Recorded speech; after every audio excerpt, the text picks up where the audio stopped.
Nagsimula ng magpulong ang Bicameral Conference Committee para talakayin ang 6.352 trillion pesos na panukalang national budget sa 2025.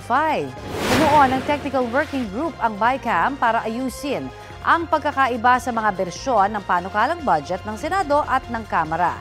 Kabilang po sa mga posibleng pag-usapan ang tinapyasang budget ng Office of the Vice President at ang pondo para sa ayuda sa kapos ang KITA program o AKAP ng DSWD. Ayon kay Senate Committee on Finance Chairperson Grace Poe, sa December 9, inaasahang matatapos ng BICAM ang pagtalakay sa national budget.